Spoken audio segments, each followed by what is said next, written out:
My name is Helen, and I'm 67 years old. Last week, just before sunset, my daughter-in-law showed up at my door with my son beside her, 2 rehearsed smiles, 1 set of trembling hands. She just found out how much I'm worth, and she came to demand that I sign everything over. If you've ever been gutted by family, if you've ever felt your heart fall straight through the floor, please like this video, subscribe, and tell me where you're watching from. I want to know how far this truth travels. I didn't invite them in at first. The sky was the color of overripe plums, and the hallway light behind me cut a gold line across the threshold. My son cleared his throat. "Mom," he said, voice thin. "Can we talk?" Behind him, she was perfect. Not a hair out of place. The kind of smile that doesn't touch the eyes. She had a folder pressed to her chest like it was a bouquet. I stepped back and opened the door wider. The house gave its soft, familiar groan, the old wood recognizing me, warning me. "Shoes off on the mat," I said. "Tea?" "I'm fine," she answered for both of them. "This won't take long."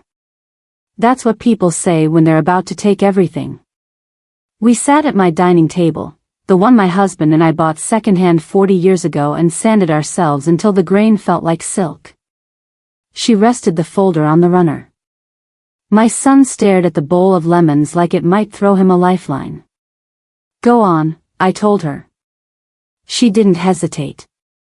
"We've been talking about your future, Helen. We're concerned. The house, the upkeep, it's too much now. And finances at your age can become complicated." "At my age," I repeated, just to feel the words roll. "And what exactly is my age good for?" She smiled. "For rest. For enjoying time with family while people who love you help manage the heavy things." My son finally looked up. "Mom, we just want to make sure you're safe." "Safe? It's always dressed like love when it wants your keys." She slid the folder open. Fresh paper. Clean, crisp edges. I didn't touch it. "What is it?" I asked. "Power of attorney," she said, light as air. "Sign here, here, and initial on the yellow tabs. We'll take care of the house, the accounts, everything that, well, gets complicated. We even spoke with a realtor. There's strong interest on your block. You'd be comfortable in a smaller place, 1 floor, fewer risks. It's common sense." "Common," I said. "And what's the sense?" My son flinched. "Mom." "Let her finish," I said, never looking away from the woman who married him. She breathed in, satisfied, like a teacher who found her chalk. "We know about your holdings, Helen. The portfolio. The property value. It's impressive. But assets can become targets. Scams. Tax mistakes. We want to protect you." A muscle in my cheek twitched. My husband used to tease me about that, said it appeared whenever I smelled a lie. "You want to protect me," I repeated softly, and folded my hands in my lap so neither of them could see the tremor. I poured tea. The trick with a tremor is you never rush. You move like water has nowhere else to be. If you want the part of my life that turns the air inside your lungs to glass, it's this, I built quietly. While other people posted vacations and diamond anniversaries, I learned the shape of a statement line by line. I learned how dividends slept. I learned that a little, placed early, becomes a forest. We didn't start rich. We started with a coffee tin. And when my husband died, when the ground split under the bed and left his side cold, I took the coffee tin to a financial advisor and said, "I need this to become a wall." So yes. I have a wall now. Brick on brick, savings, mutual funds, a deed that still smells like lemon oil and winter paint. I loved my son enough to never hang that wall over his head. I loved him enough to let him be a man without the shadow of my caution. But love doesn't stop a rehearsed smile. I set the teapot down. And how did you learn about my impressive holdings? I asked, making the words soft enough to pass for curiosity. She didn't blink. It isn't important. It's important to me. My son scraped his chair back an inch. Mom, come on. We heard things. People talk. Which people? I asked. I kept it light. My father used to say, if you want someone to speak, take the temperature down to spring. She tilted her head, thinking it over. Deciding how much truth to season into the story. Your banker, she said carefully. And your neighbor who's also your notary. It's a small world. I said. Small. I let the steam kiss my face and looked at her, really looked, the perfect blouse, the perfect nail beds, the necklace that wanted you to say you recognized it. Always performing, even at my dining table. She had researched me like a case. The folder, the realtor, the notary neighbor, this wasn't concern. This was choreography. You didn't come to check on me, I said. You came to collect. She didn't deny it. She pressed that sugar-sweet voice onto my son's arm instead. Honey, can you show your mother the last page? He took the papers like they might burn him. He turned to the back, found the little sticky flag, slid it toward me with hands I used to kiss goodnight. I didn't look at the line. I looked at the way his ring dug into his finger. Say it, I told him. Not her. You. He swallowed. His eyes went shiny, the way they did when he was 13 and realized his father wasn't coming home. It's for your protection, he whispered. Just sign, Mom. We'll manage it. I can't sleep worrying about you here alone. The kettle clicked somewhere in the kitchen, metal cooling, secret settling. I smiled and stood. Let me get the lemon bars, I said, and left the room. In the kitchen, I closed the door quietly. I didn't get lemon bars. I leaned my palms against the counter and breathed through my nose until my ribs remembered they weren't broken. On the other side of that door were two people who would sell my life like a rug if I let them. On this side was 67 years of not being a fool. He didn't become this alone, I thought. She had taken his fear of losing me, kneaded it like dough, baked it into duty. That was her talent, she could wrap theft in silk. Somewhere along the way, he stopped seeing the difference between devotion and control. I wiped my eyes, washed my hands, and returned with plates. You don't have to, she started.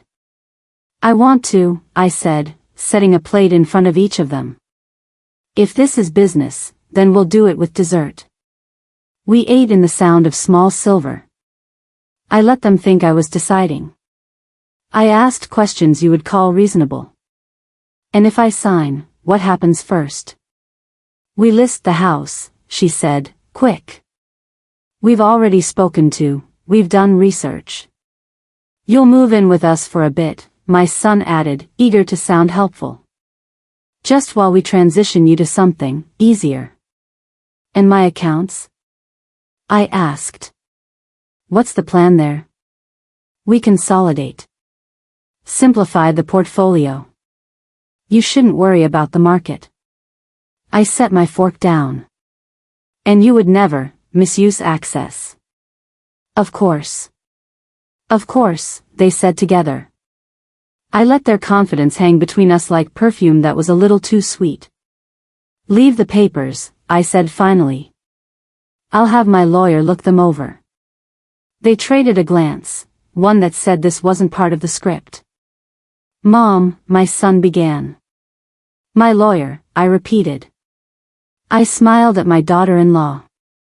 You know what lawyers are. Common sense. Her teeth clicked together behind her lips. Of course, she said. We just thought, why waste your money on protection? I asked, tilting my head. I agree. Why waste it? Something flickered in her. She lowered her eyes and gathered the papers like a mother adjusting a blanket. We can come back tomorrow, she said. Give you time. Give me time, I echoed. Yes. Give me that. They stood. My son kissed my forehead, and his lips were cold. At the door, she turned and put her hand over her heart, eyes soft as marzipan. You know we love you, Helen. I nodded. I know what love does, I said. I also know what it doesn't do. When the door closed, the house sighed again. I locked it. Then I carried the folder to my study, sat at the desk my husband built, and turned each page beneath the lamplight until the paper lost its power. They were ready to move fast. The realtor letterhead was real. The POA was real. The section that would allow them to open, close, transfer in my name was very real. The temporary clause was a joke, automatic renewal unless I revoked in writing, with notice, and who would help me notice but the people who would control what reached me? I made a list. Lists are how you stay alive when your heart is cracked. Attorney, email tonight, request call in the morning. Bank, add real-time lock, restrict all changes to in-branch with ID, password phrase change. Deed and trust, confirm transfer to living trust with specific successor trustee not named in family. Ring camera, it was time to move mine from the porch to the hallway, silently. Neighbor, the notary who loved to talk, I needed to know exactly what he'd said and to whom. My hands were steady now. When I finished the list, I did one more thing. I opened the top drawer and took out a velvet pouch. Inside were letters, real paper, real ink, from my son in a boy's handwriting. The kind that leaned too far right because he couldn't wait to love me. Dear Mom, I won my race. I could hear you at the last bend. Dear Mom, I made you a paper trophy for being the champion of everything. I pressed those letters to my face and let myself be weak for 60 seconds. Then I put them back where they live, with my passport and the deed and the original marriage certificate, the one that still smells like a courthouse too cold for June. The phone buzzed on the desk. A text from an unknown number with a screenshot of a listing for a brownstone like mine. Market is hot. We should move before rates shift. No name. No hello. Just the tone of someone who thinks the future is already theirs. I smiled without joy and typed back, wrong number. Then I powered the phone off and used the landline to call my attorney's after-hours service.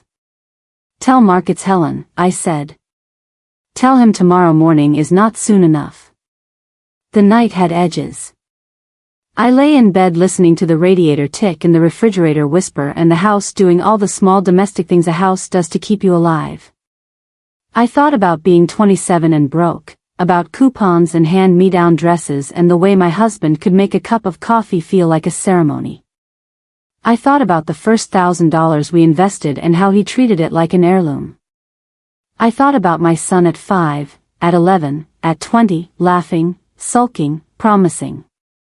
I tried to find the exact step where he went from my boy to the man who would let his wife set a folder on my table. Somewhere between the radiator and the refrigerator, I understood, there was no step. There was only weather, years of small storms, a steady drizzle of influence, the slow erosion of a shoreline. You don't notice the cliff is gone until the sea is at your door. At dawn, the phone rang. Helen, Mark said, bright and exact. You were right to call. Do not sign anything. Come in at 10. Bring everything. Already not signed, I said. Already bringing. And Helen? Yes? Bring your ID. We're going to lock your life down. I made oatmeal. I watered the ficus that pretends it's a tree. I put on the navy dress with the good shoulders because when you're going to war, you go in the body you trust. At 9:40, I was at the bank, and by 10:20, every account had a new password with a phrase that would make my daughter-in-law's eyes narrow if she ever heard it, I decide. The manager knew me by name. I asked him to know me by policy. He smiled kindly, but kindness is cheap, so I took his card and wrote the time and his promises on the back. At 11, I sat in Mark's office while he read the documents with the face he saves for tasteless things. It's broad, he said finally. It gives them control of everything if you sign, and a fast path to selling the house. There's also a draft listing agreement in here. Someone's efficient. And illegal? I asked. Not if you sign. If you don't, then it's just presumptuous. We drew up a living trust that afternoon. My successor trustee would be a retired judge I trust more than my morning toast. We filed a fraud alert with all 3 bureaus. We placed a note on the deed. We added a camera, 2, actually, 1 for the porch, 1 for the hall. Documentation is oxygen, Mark said. Breathe it. By late afternoon, my phone lit up with my son's name. I let it ring. Twice. On the 3rd try, I answered. Mom, he said, tired. She's worried you're being influenced by someone. By whom? I asked. An attorney. An attorney, I repeated, and let my silence grow teeth. I have an attorney because adults who own homes and lives usually do. He sighed. Can we come by tonight? Just to talk. No pressure. Come, I said. I'll make dinner. When we ended the call, I set the table. Not the good china. Not the candlelight. Just plates that say you're welcome to eat here and forks that say I'm not your enemy unless you insist. At 7, the bell rang. This time, I didn't open the door right away. I watched the porch camera on my phone as my daughter-in-law adjusted her collar and my son adjusted his conscience. Then I opened the door, and the evening swelled on cue.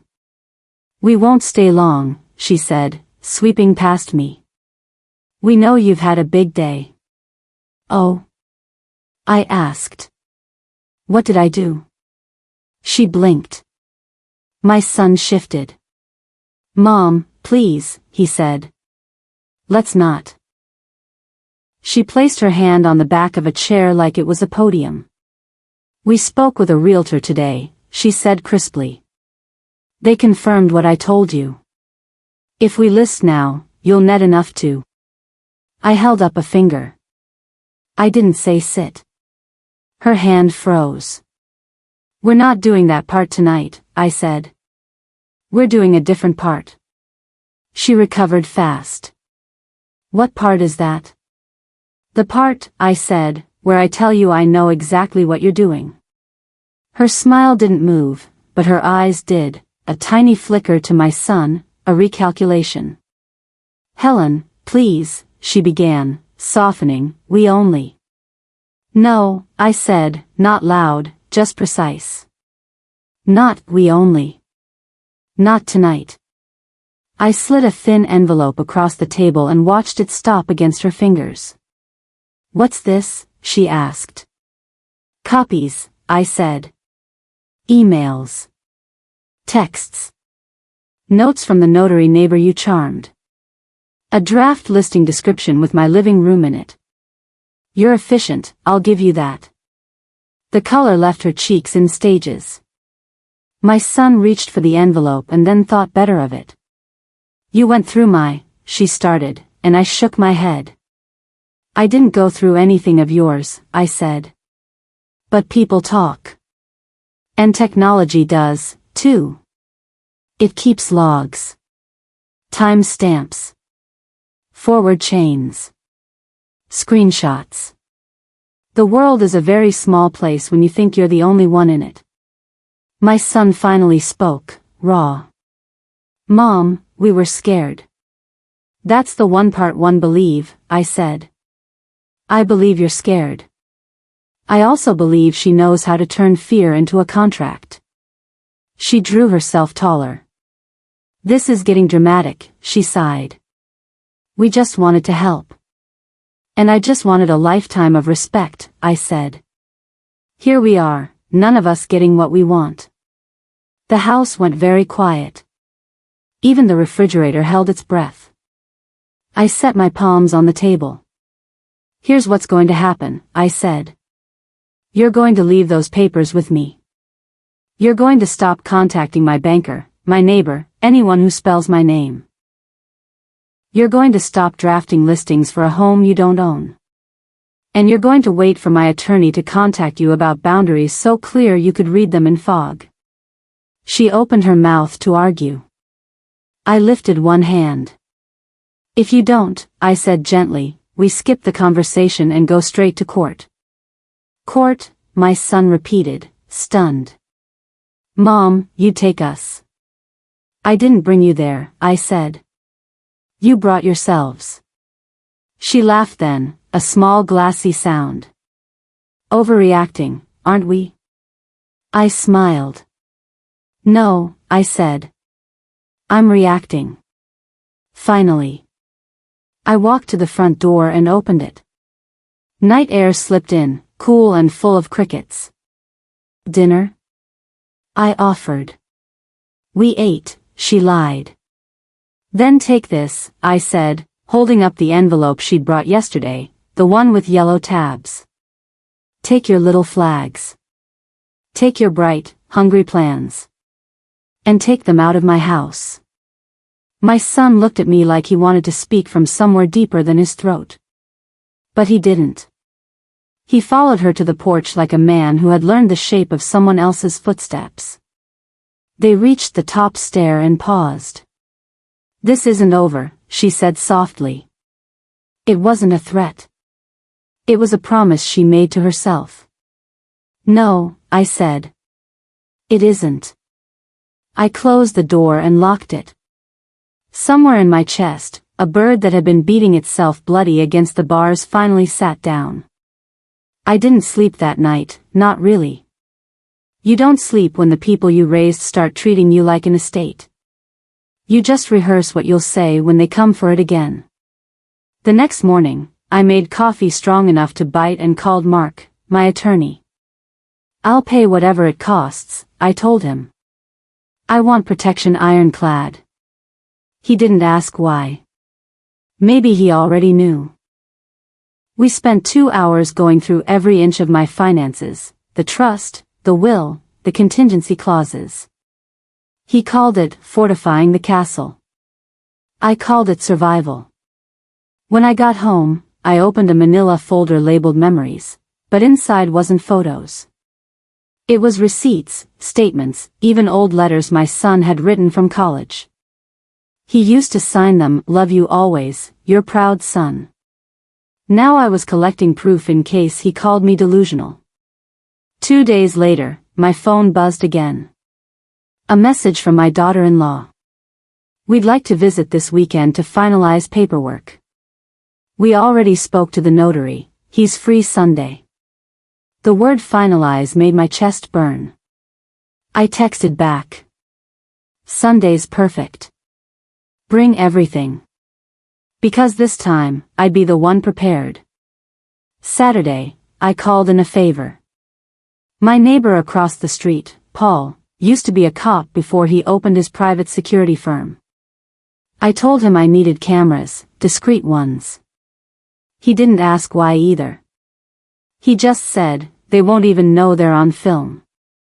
By evening, 3 tiny cameras blinked quietly from the bookshelf, the lamp base, and the air vent. A 4th sat inside the dining room clock, watching the table where everything had happened. This time, if they wanted to play business, I'd have minutes of evidence, clear, legal, undeniable.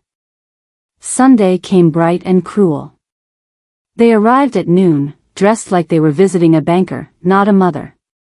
She wore pearl earrings. My son carried a leather folder, different color, same intent. "Mom," he said, "you look good." I smiled. "And you look nervous." We sat. She opened the folder. "Let's get right to it."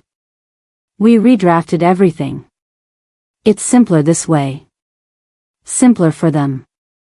I reached for my reading glasses and took my time. My fingers brushed the paper just long enough for the cameras to capture the brand new dates, the different witness lines, the missing safeguard clauses. "You've been busy," I said softly. "We just want things settled," she replied, voice syrup sweet. "Before, you know." "I don't know," I said, staring straight at her. "Before what?" "Before my heartbeat inconvenienced her inheritance." My son shifted, clearly uncomfortable. "Mom, please, we're not." I raised a hand. "I know you're not. You're just helping, right?" He looked down. That was his answer. "Let me think it through," I said finally. "I need to check something upstairs."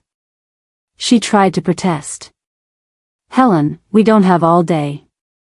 "I have all the days I need," I said and stood. Upstairs, I texted Mark one line. "They're here. Recording. Be ready." Then I walked back down like nothing happened. When I returned, I held a small envelope.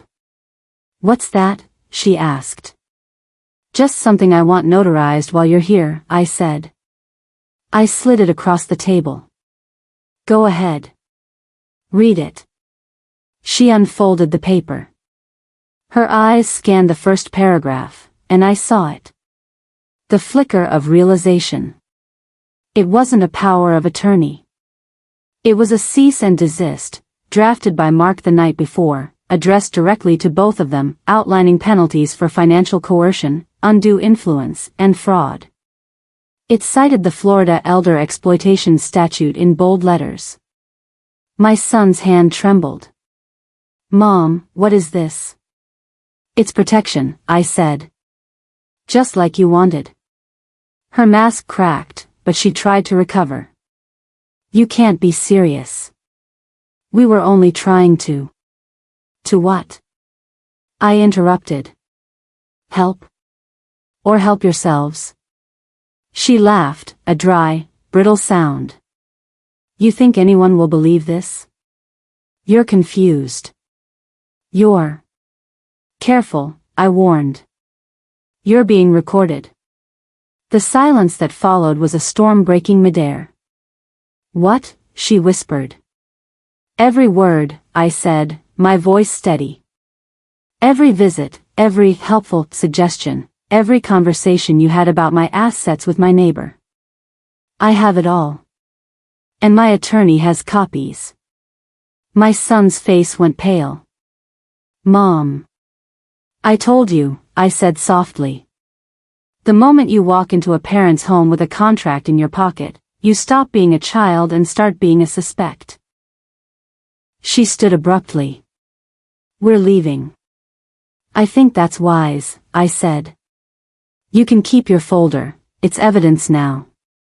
As she turned, I added, "Oh, and the notary you mentioned? He called me yesterday. He won't be participating in fraud. So don't drag his name into this again." Her voice was ice. "You'll regret this, Helen." I smiled. "No. You will." When the door closed, my knees buckled. For a full minute, I just stood there, shaking. Then I took a deep breath, went to the clock, and removed the memory card. By evening, the footage sat safely on a flash drive in Mark's office. He watched it twice, his face unreadable. Then he said, "This isn't just family trouble. It's financial exploitation. You could press charges." I hesitated. "He's my son." Mark nodded slowly. "And she's the one writing the scripts. But remember, Helen, love doesn't mean letting someone rob you blind." Over the next week, things unfolded fast. Mark contacted the police department's elder protection unit. They reviewed the recordings, the forged papers, the messages. One officer, Detective Harris, looked at me with quiet respect. "You did everything right, ma'am. Most people don't catch it until the money's gone." He asked if I wanted to press charges. I looked at the evidence spread across his desk, proof that my own blood had conspired against me. Then I thought about my husband, the promises we made, the home we built from nothing. "Yes," I said finally. "File it." He nodded. "We'll handle it discreetly." But nothing about betrayal is discreet. The following Sunday, my son came alone. No pearls, no polished speech, just him. His eyes were red-rimmed. "Mom, please," he said the moment I opened the door. "I didn't know she'd go that far." "She said you agreed." "She said it was just paperwork to make sure." "To make sure she got everything," I finished. He swallowed hard. "I never wanted to hurt you." "I believe you," I said. "But you did." He wiped his face with his hands. "They called me from the station. They said it's serious. Fraud, coercion, intent to defraud an elder." "It is serious," I said. "And it's the truth." He stared at me like he wanted to rewind time. "What happens now?" "What happens now," I said, "is that you learn the value of silence, and I learn the cost of forgiveness." He took a step closer. "Can I make it right?" "You can start," I said quietly. "By testifying." His breath hitched. "Against her?" "Against what she did," I corrected. "The truth doesn't need an enemy. Just a witness." He nodded slowly, shame hanging from him like wet cloth. "Okay." I didn't hug him. I wanted to, but love, when wounded, needs space to breathe. That night, Mark called again. "It's official," he said. "The DA's office wants to proceed. She'll be charged with attempted exploitation of an elderly person and forgery." "And my son?" "They're treating him as a cooperating witness." I let out a breath I didn't realize I'd been holding. "Good," I whispered. "Good," he agreed. "And Helen?" "Yes." "You're stronger than half the clients I've had in 20 years. I smiled faintly. I had good teachers, grief, poverty, and love. 3 months later, I sat in court as the case closed quietly under a plea agreement. She took a reduced sentence, community service, restitution, probation, but her reputation burned to ash. My son moved into a small apartment, far from the city. He called sometimes, always softly, always careful. I answered most days. Some wounds need conversation to scar properly. After the hearing, Detective Harris walked me to the steps. "You know," he said, "a lot of victims never fight back." I looked up at the courthouse, the flag moving slow in the summer air. "Then they've never lost everything before. Once you've buried a husband, you stop fearing paper." He smiled. "That's one way to put it." At home, I sat in the same chair where this all began. The house was quiet, full of light. On the table, a single envelope waited, new will, new trust, my signature and no yellow flags. I opened the window. Somewhere outside, the city hummed with strangers. People think revenge is loud. That it screams, burns, breaks. But the real kind, the kind that heals, sounds like a lock clicking shut behind the ones who tried to own you. And for the first time in years, I didn't just feel safe. I felt free. It's strange, the way silence can feel like justice. Months passed after the court hearing, and the noise of everything, the accusations, the lawyer calls, the reporters, slowly dimmed. But silence never really leaves you. It just settles in your chest, heavy and alive. I spent my mornings walking the same street my husband and I used to stroll before sunrise. Brooklyn Heights in autumn, damp leaves, distant church bells, the smell of coffee shops opening their doors. The world kept moving, but I didn't rush to follow. People think revenge is about destruction. It isn't. It's about balance, about restoring the scales someone tried to tip against you. The day after the sentencing, my son came by. He didn't text first. He just appeared. A shadow through the glass door, hands shoved deep into his pockets, shoulders hunched like a man twice his age. I almost didn't open it. But the mother in me still had a pulse. "Hi," I said quietly. He looked smaller than I remembered. "Hi, Mom." For a moment, neither of us spoke. He looked past me into the house, the same one he tried to sign away. His voice cracked. "It still smells like lemon oil." "It always did," I said. "You just stopped noticing." He nodded, eyes glistening. "I deserve that." "No," I said softly. "You deserve truth. That's heavier." He stepped inside, slowly, like a man walking into a memory. "They're saying I'll be on record forever, as a witness against my own wife." "Ex-wife," I corrected gently. "Say it right. It'll help you heal." He tried to smile, but his face broke instead. "I didn't know what she was doing, Mom. Not all of it. I swear." "I believe you," I said. "But believing doesn't erase the damage." He sank into the chair, that same one from the night of the confrontation. "How do I fix it?" he whispered. I looked at him for a long time. The boy I raised was still in there somewhere, behind the wrinkles of guilt, behind the hollow voice. "You start," I said slowly, "by never letting someone else write your story again. You lost your compass, son. But you can find it if you stop chasing people who live off your direction." He stared at the table, his jaw trembling. "I miss Dad," he said finally. "Me too," I whispered. "Every day." We sat in the stillness, two broken pieces of the same history, just breathing. When he left, he hugged me, really hugged me. And as I watched him walk away, I didn't feel hate. Just grief.